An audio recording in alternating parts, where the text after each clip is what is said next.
There, little fella.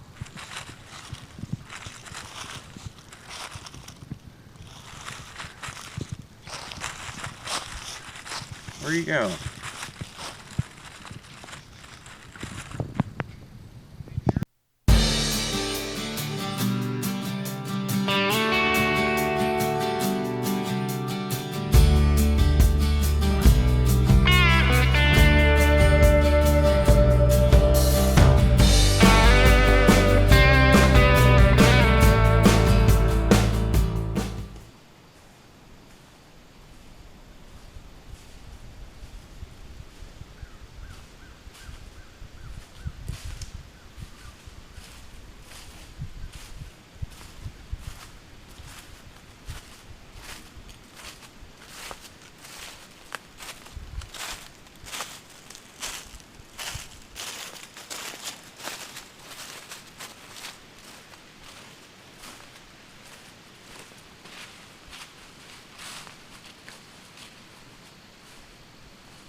Well, well, well, look who we just stumbled across.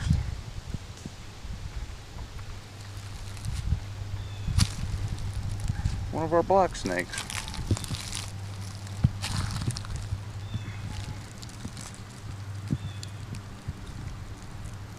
Hey, little guy.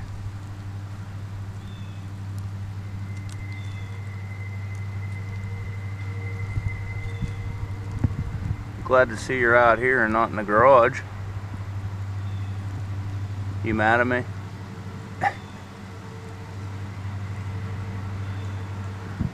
Probably a male, just small.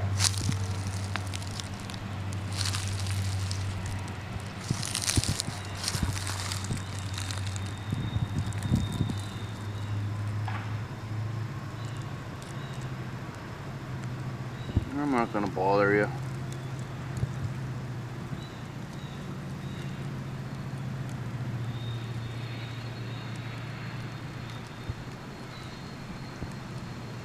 These guys won't be out much longer. They'll be finding a nice hole in the rocks to crawl down in and hibernate for the winter.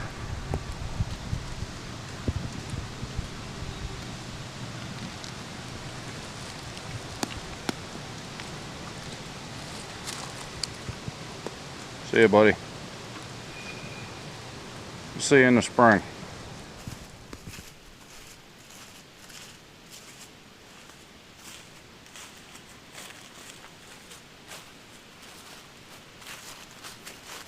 Hey everybody, Daryl with the Allegheny Mountain Living channel. Hope everybody's doing great today. Saturday, October 15th, and what a gorgeous day it is here at the homestead. Trying to get the last of the grass cut and everything, get the last these fields cut up, and it's just so beautiful out. I thought I got to share this with you guys. It's about 66 degrees, nice light breeze blowing, acorns are dropping like crazy. It's amazing the amount of acorns we have this year. I think we're really going to get some snow this winter by the looks of things, I'll tell you. It's amazing. I haven't seen acorns like this in a long time. They're dropping everywhere. You can hear them all over the place. I'll show you here in a little bit down in the front yard of the homestead. It's like trying to walk on marbles. I haven't seen it like that in a long time, but just a gorgeous fall day, October. Some of my favorite weather, I'll tell you. Just beautiful out. I can't get over how nice it is. I don't know how spectacular our fall colors are going to be this year. They should really be starting to pop right now, and there's only a couple trees that are really going. I was down in Somerset County, Pennsylvania the other day, and they're really going down that way. The maples are all breaking out. Lots of nice reds and oranges. We're still pretty green for the most part. I mean, you can start to see some of the tints going on some of the maples, but there's one down in front of the homestead that's pretty yellow. I just figured I'd share this day with you, and we'll just walk around the homestead a little bit here, show you what it's starting to look like. You guys have seen plenty of film what it looks like in the summertime, everything all nice and green and cut and pruned and trimmed up and all that, but now you can start to see what it's going to look like with the leaves coming down and how much work it makes for me. But wouldn't trade it for anything, so just figured I'd bring you along. Just wanted to show you, this is the top field here. This used to be our vegetable gardens, this field. It was all tomatoes, peppers, garlic, you know, herbs, different things. It's been a long time since it's been a vegetable garden. As you can see by that blue spruce there in the middle, I actually planted that when I was a kid. It's about 50 feet tall now, but yeah, that was all vegetables. You can see where you're at. There's the camper and the tri-hull boat, and there's the old homestead over there. That was the old home place, like I had talked about before. And here's the shop. That's Mom and Dad's place over there, which is on our property. And then our house down past it in the pavilion. But figured I'd kind of do the tour on this video. It kind of turned into that. Fall tour, I guess you could call it. That's the grape arbor right there. That's what's left of the currants. They pretty much died off. Our fruit's pretty much about gone, all the old original fruit, to the point where I got to start planting new. Straight up through the woods over there was an old orchard, but it's there's not much of it left. There's a couple apple trees left, but they die off of old age. Down past the camper, down in front of the old house, there used to stand a big rock pear tree, and every fall this time of year that thing would just dump pears. Whole road would be covered with them. We'd go pick them, and Mom and Grandma would start making the pies and canning the rest. They were great cooking peppers. Oh, they were so good. They were hard as a rock if you tried to eat them raw, but boy, were they good when you cooked them. Almost tasted like apple. You could tell if you knew what it was, but if you didn't know, you'd think it was apple pie. But, oh, it was good. Now this field here, this was the cornfield. That's all this field was used for, was strictly corn. You can see my pavilion way down there. This is a bigger field. The other one's, it's probably only half the size of this one. It's a big field here. You can see the Indian Toby tree right there, and then there's another one here. And there's a maple I planted years ago right there, and then the garden and the blueberries are over there. But the turkey love to come out in this field in the mornings and fan around and roll around and scrap with each other. They roost by up in my woods up here. That right there is the trail that I take to get down to the tree stand. And I'll take you up in the woods here in a minute and shoot down through. But, as you can see, there's lots and lots of grass to cut since we don't plant anything in these fields at this time. I don't know, I'd like to bring the corn back in the bigger, well, we have the smaller vegetable garden up there, but there's a lot of things I'd like to do up here at the homestead and bring back. It's just, I have absolutely no time whatsoever with the business and kids and everything that goes on. I am always swamped. I have a hard time getting everything done that I have now. But I'm hoping in the years to come things will settle down some, and then hopefully maybe we can start planting this field again. But it's here.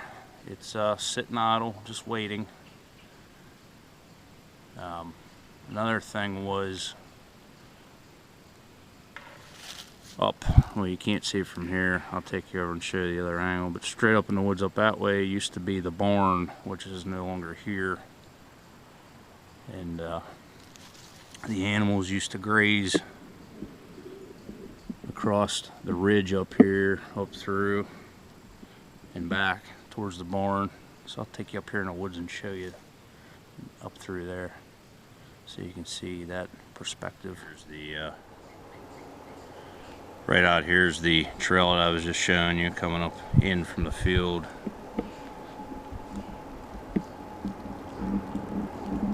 TP.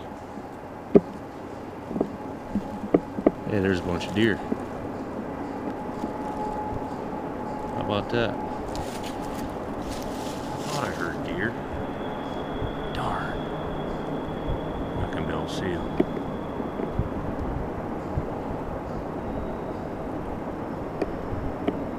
Darn it, my buckle's probably in there.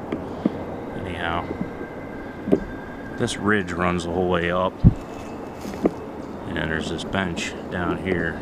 It's hard to tell because it's still thick, but the animals used to be fenced in along this ridge. There's still remnants of the old grazing fence that used to go up through on the trees, but they were up here in the wooded part.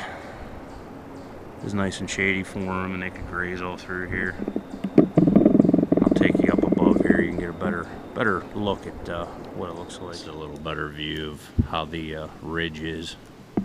This is where I shoot sometimes. There's the old stump that I shoot into, but right down over the hill here, over this ridge, is where those deer always are. And you can see this old row of stone right here. Goes all the way up. That's all the stone that used to come out of the fields every spring when the frost would heave it up over winter. That's been there as long as I can remember. There's my chair. I shoot Allegheny fireside chats in sometimes. And then over there you can see the archery target up on the range. We're actually parallel with the field up in the woods right now. There's the homestead, and then that's the field, all that light that you can see all the way down through. So just to give you an idea where we're at. Hope this cheap tripod isn't making too much noise.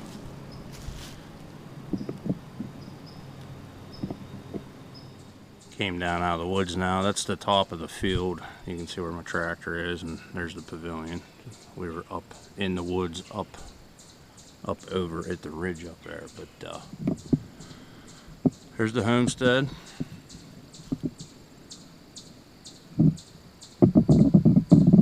And down into the front yard, you can see straight over the old home place over there, between my truck and the tool shed. And then you can see a good little bit of the mountain up above. There's a mountain that runs up across the back side there. Kind of goes up once you get down through the woods. But yeah, I just wanted to give you some perspective of where we're at. I'm going to take you down here to the front and give you a look at what it looks like up through the front. There's looking up the drive. And then here's the front yard where all my big old oak trees are that give us so many acorns that the deer just love. Yeah, there's the old home place right there.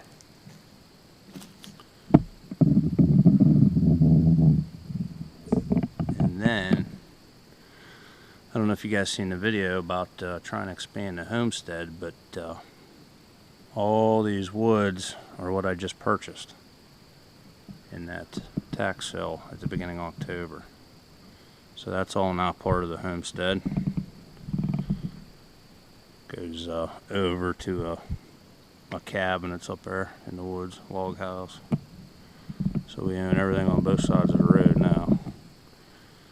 So that's good. And we got another section I want to show you that I just picked up too.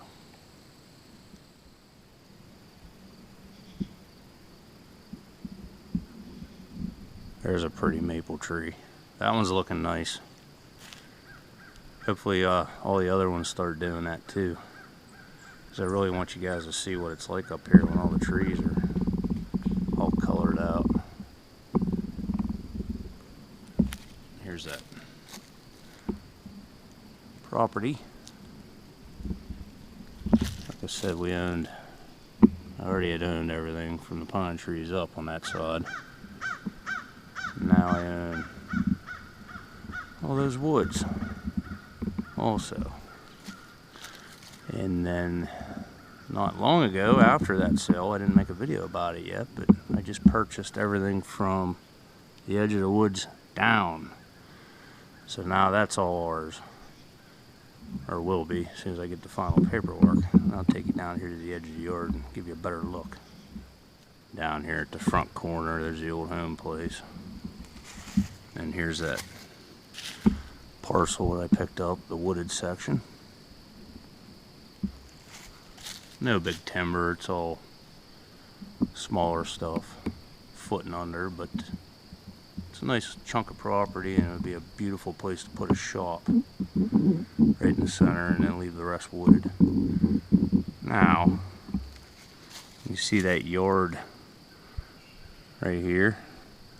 There's a shed all the way down, and the road drops down to right about here, straight up in and back up. I just purchased all that too. And there's actually an old homestead down there that my brother is living in. Brother's disabled. He was in a bad car accident 20 years ago. He works around the homestead here and does things, but he can't work. He can't see real well anymore. He had major brain trauma in that accident. A normal person would be dead. He lived through it for a reason. I'm not sure what it was, because he has a really difficult time and everything, but there's always a reason for everything. And the reason I bought that property, I really had no desire to have another home up here, but I need to know that he's secure and has his own house. He rented a room from the woman that owns it, and she doesn't pay her bills, so it went up for taxes, unfortunately, and I had to do something about it. I couldn't let it go. So we now own all that. I added about, I haven't really figured it out to the T, but I'm going to say another 5 to 6 acres to the homestead. So, and it's a beautiful piece of property. Beautiful down in here. There's a spring on the property with a big in-ground pool type deal. Stone walls.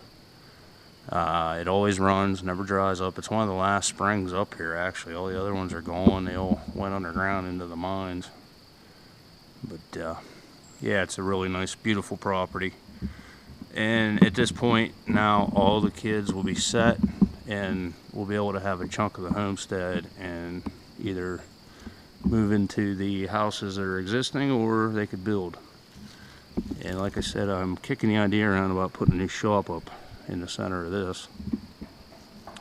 I was going to put it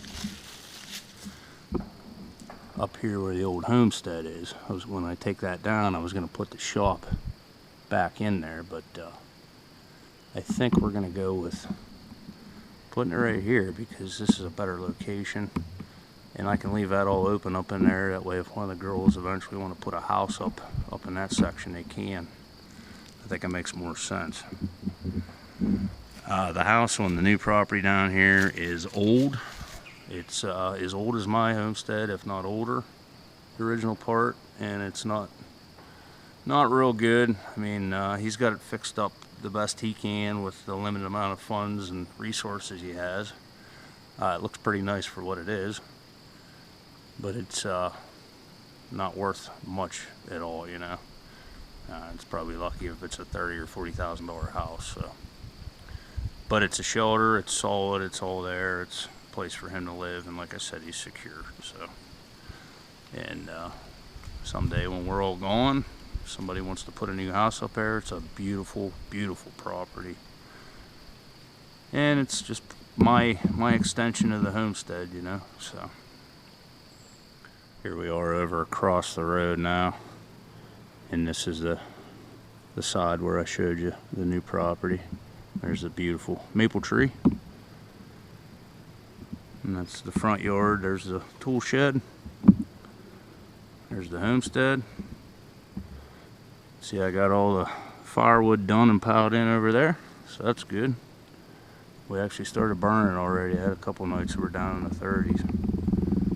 And there is my mom and dad's place. That house started as a chicken coop, believe it or not. My grandfather drug a chicken coop down. It used to be up above where the barn was, and they drug it down, and that's how that started, believe it or not. It doesn't look like a chicken coop now, but that's what it originated as. It was only supposed to be a temporary structure to live in. There's the old homestead.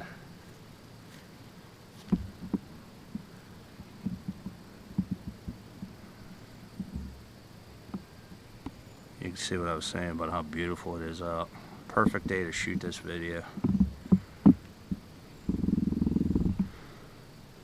If you can see the break in the woods up there, there's actually a water treatment plant up above now that they put in about 12 years ago now, which caused me to lose my favorite archery spot, but that's okay.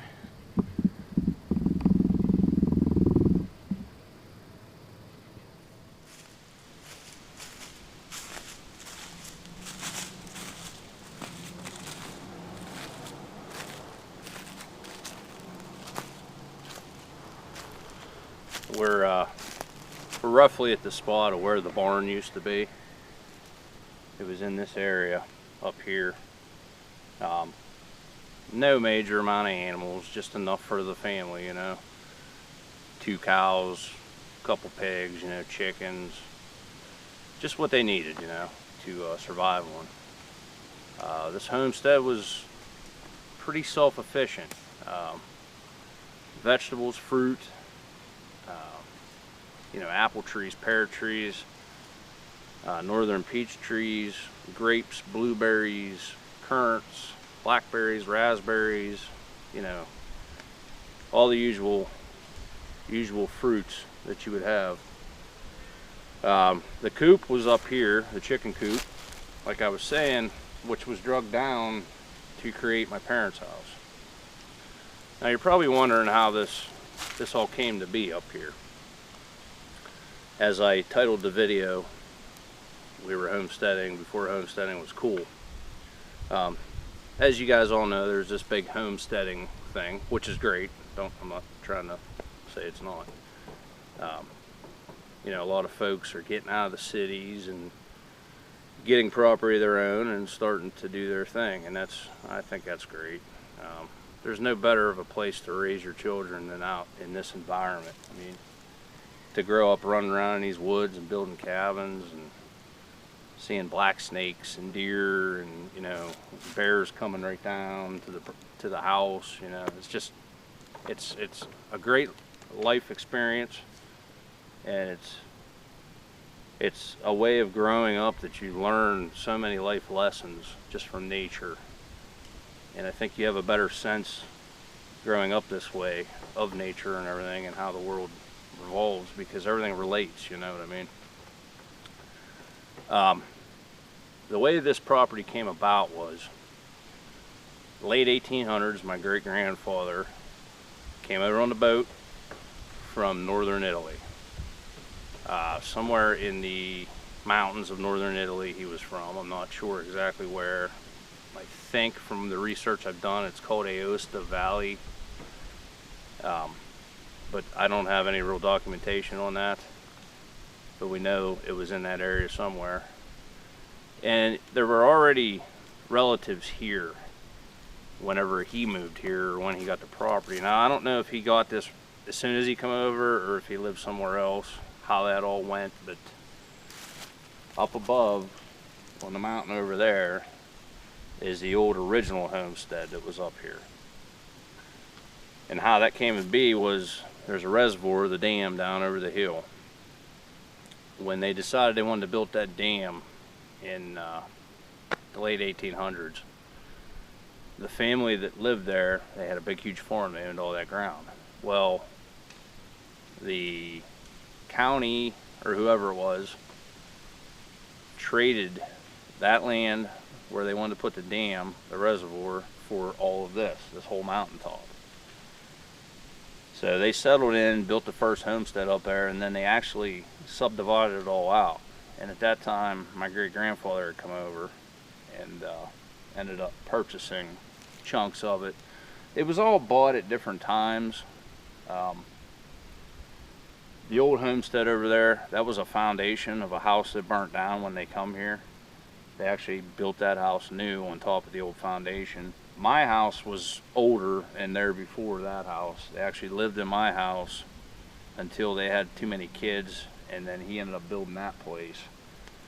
And then when my grandmother and grandfather got married, he gave them that house as a wedding present.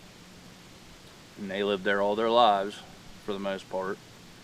And then when my mother and father got married, they actually lived in, my grandfather put a little like one room apartment, kitchen, bedroom, bathroom type deal in.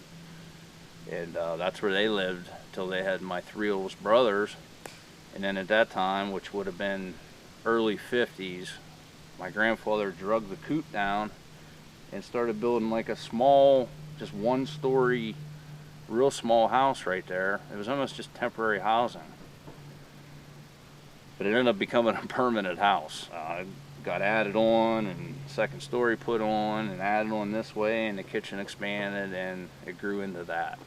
So then about 20 years ago, 23 years ago, I guess it would be now, I ended up getting the old homestead that my grandparents lived in. I lived down over the mountain down in front of the reservoir down there. I had a place that I actually rented along the river. And then at that point, I came up here and I took over the old house and did a bunch of work to it. New windows, new siding, new roof, rewired it, you know, just had to work it over because my grandparents were from the old school. They lived through the Depression, and they were not about spending a dime. They did not like spending money. So anytime we wanted to do stuff to the house for my grandmother, it wasn't flying unless it, you know, there was a waterfall coming through the roof. That was the only way. So grandfather passed away in the late 70s. He's been gone for a long time. My grandmother actually passed away in, was it 04 or 06? So it wasn't real long ago. But she was out of the homestead for quite a while because she ended up getting dementia, Alzheimer's, and there was just nobody to take care of her, so she went to a home, and it was a sad thing. Her mind just totally went, and she didn't even know us anymore at that point. She thought she was a small kid. And it just broke my heart seeing that, seeing her go through that. You gotta hope that it doesn't happen, you know. It's a terrible thing. So that's basically how the homestead came about. My kids are actually the 5th generation on this homestead now. It's very old. It's been in the family for 5 generations now with the kids. And well, before I even picked that property up down there's plenty here for them to be left to. We have 5 kids altogether, and I don't know who all is going to end up on this. I hope somebody ends up on it. I don't even know at this point, but with the new additions to it, there's more than enough ground and places for everybody to live eventually if they would like to. We're not going to live forever. And actually I have to start thinking about those things, you know, who's going to take this place over eventually. We got time, I hope. I hope I'm not going anywhere anytime soon. But one thing about it is it's a ton of work. Even without the animals right now and without the crops, you know, planting corn, planting the big vegetable gardens and everything, it's still a ton of work. I mean, there's always grounds maintenance, there's always trees to deal with, you know, all the leaves I deal with in the spring. You see the size of these oak trees, they're massive.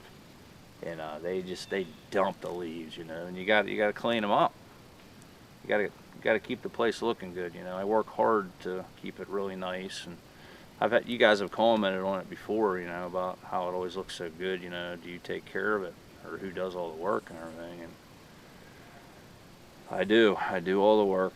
Pap, up till just recently, has done a lot too. He's helped out a lot. Sometimes he cuts some of the grass, you know, but his legs are getting really bad now, and he's going through the cancer thing, which we hope is taken care of now. He finished his radiation up, so we'll see how that goes. But his legs are wearing out. He was not a mechanic for 45 years on the concrete, and his legs are just wearing out, you know. He has a hard time getting around now. He still does good. He still hunts, still fishes, still works around here, but it's getting to him. So I try to do as much as I can now. It's his turn to kick back and watch it as we do all the work and relax. He's put his dues in, and I just hope the kids are going to want to take that over, because they see how much work that we put into this place and how much I do here. It's a full-time job, that's for sure.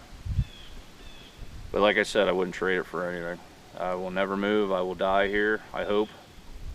For as far as I'm concerned, I wish we had a family burial plot here, because this is where I'd like to be for eternity. So anyhow, I hope you guys got a good perspective of the homestead. I mean, I didn't show you every square inch. You know, I didn't take you through all the woods or anything like that, but I covered the fields and, you know, the front part of the acreage, and I wanted to show you that new part down through, so you got a good look at that. And now I think we'll go see what Mr. Brutus is up to, the star of the Allegheny Mine Living channel, because you guys have been yelling at me because I haven't been showing him. So he's in the house, probably taking a nap, because he's an old man too. So let's go see what he's up to. Oh, buddy. Say hello to everybody.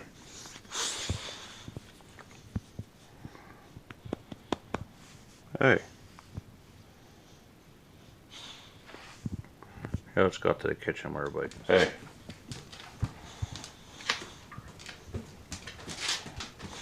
Where are you going, old timer?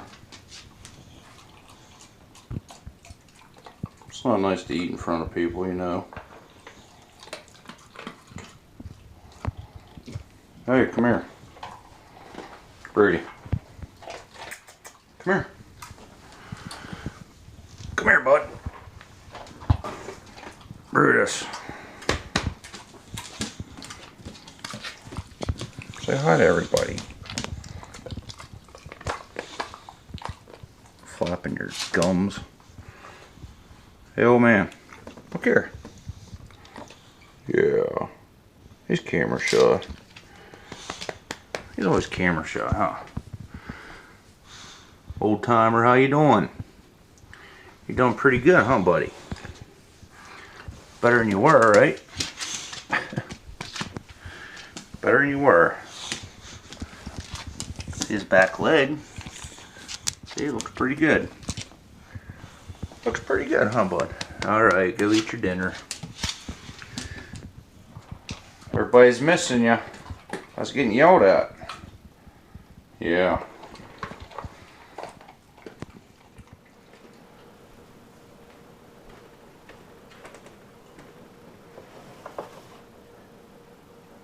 Here, Brady.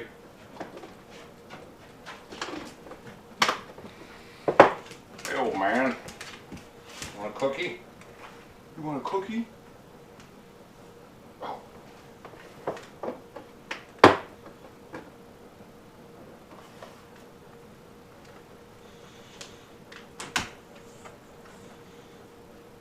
Who's a good boy?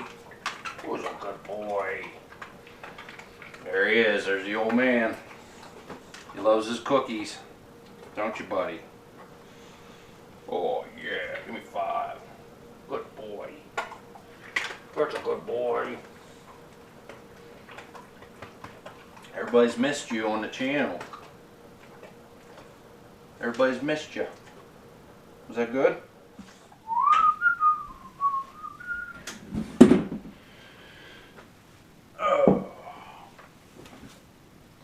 Oh boy. Well, there you go. You got to see Brutus, the star of the channel. Well, I hope you guys liked this video.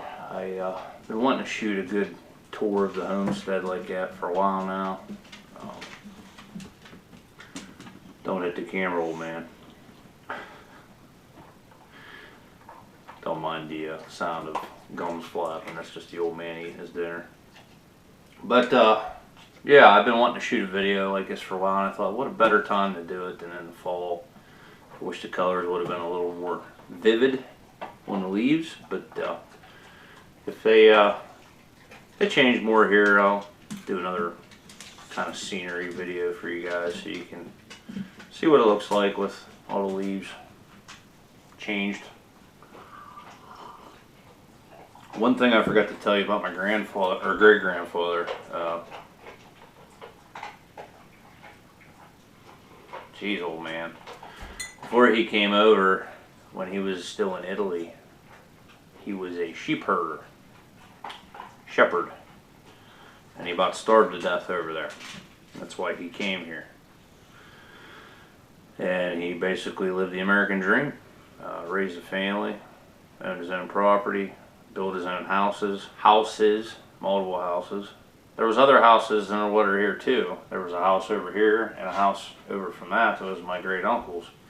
The one over here was an apartment, duplex apartment, which he got rid of during the Great Depression because it was just costing him money. But yeah, from about starving to death to building up a whole complete homestead, raising a family. He was a coal miner here in the States, became a naturalized citizen, went through the process, did everything the right way, and the American dream, you know. Things are tough these days. It almost seems like some folks want to see the old school way of life go away. There's definitely different visions for the country. Some strange times we're in right now. I don't know which way it's going to go. Got this big election coming up, probably one of the biggest elections of our lifetime, with the Supreme Court justice picks that are at stake and everything, which will affect policy for many years, you know, rulings on policy. So I don't know. I don't know which way it's going to go or what's going to happen. All we can do is hope for the best, so, and hope the kids can live on the American dream. But that's one of the reasons it's so important to be self-sufficient and live the way we do. And that's why I love seeing, like I said earlier in the video, I love seeing folks coming out from the cities and getting into property and starting to raise chickens and raise their own foods and everything, because it's really important to do something like that, and it's very gratifying.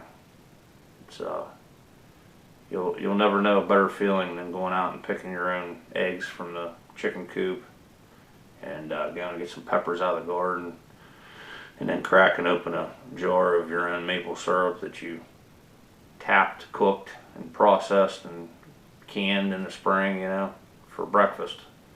You sit down and you look at it all, you know, and your own sausage you come from your pig that you butchered, and so on and so forth. So it's very gratifying. It's a good feeling to be able to do that, and it always tastes better when it comes from your own land.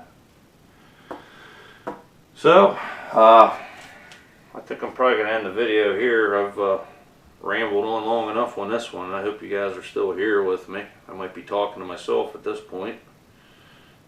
Hope you guys didn't check out, and hope everybody that wanted to see Brutus got to see him. So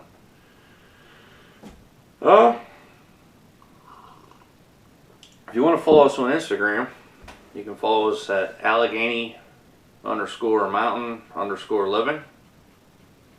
Don't forget, if you want to send mail out, photos, letters, any correspondence, you can do that at Allegheny Mountain Living, P.O. Box 75, Mineral Point, PA 15942. That's the emailing address for the channel.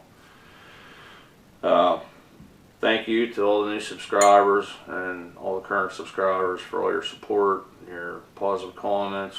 Love interacting with you guys. You're the best. Really do enjoy it. We're almost to November. I believe around November 15th was when I started the channel last year, so we're coming up on the first year anniversary of the channel already, which is hard to believe. So that's a big deal. We're real close to 600 subscribers at this point at around 11 months, which is good. I didn't know if we'd get any, when I started, so that's great. I guess that's about it, If you guys liked the video, please hit the thumbs up. It really helps get the videos out there, helps YouTube place us in the search results. As far as the YouTube unsubbing thing goes, I think it's still going on. I just got a letter from email from YouTube the other day. I finally did contact YouTube about the problem because I had another big group of subs drop off. I thought, that's it, I gotta contact them. So I've been in correspondence with YouTube. They've been emailing me back. They just sent me an email the other day to let me know they are working on the problem. They don't know what it is yet. It's widespread. It's across all the channels, I guess. And they have engineers on it, and they're doing their best they can. I just seen a group of subs drop off this morning. It was about 4 this time. And it's hard to tell. I mean, like I said before, you're going to lose some subs. It's just the way it goes. You're going to have people come and go, in traffic during the month. But when I see groups of 8 subs and 10 subs drop off altogether, I know that's what it is. So, like I said, check every once in a while. All you guys go through and just hit the subscribe button. If you think you're affected by it, it'll unsubscribe you, and then hit the subscribe button again, and it'll resubscribe you, and then you should be good to go. If you see that you're not getting my video notifications, or if it seems like you put a comment out and I didn't answer you, it's probably because I can't see it. Because if that happens, then I can't see your comments, and it's just kind of a real pain in the butt. I hope they get it figured out here, because I don't want some new subscribers coming over thinking I'm just ignoring you guys or something, because I wouldn't do that. I respond to all the comments and everything. So I hope you liked the video, and I think that's about it. If you're not already subscribed to the channel, please hit the subscribe button. You'll receive future updates when I post videos, and that's all I can think of for now. I hope you guys are having a great weekend. Tomorrow's Sunday. Do what you do, kick back, relax after church with your families. Watch some football. We like to watch football here in Western Pennsylvania. That's a big thing of ours. You guys that follow the Instagram page know that we were just at one of the football games 2 weeks ago on a Sunday night. I put some pictures up, so that's one of our favorite things. Alright, well, I'm going to let you guys go. I've taken enough of your time. Hope you guys enjoyed the video. And until next time, have a great evening.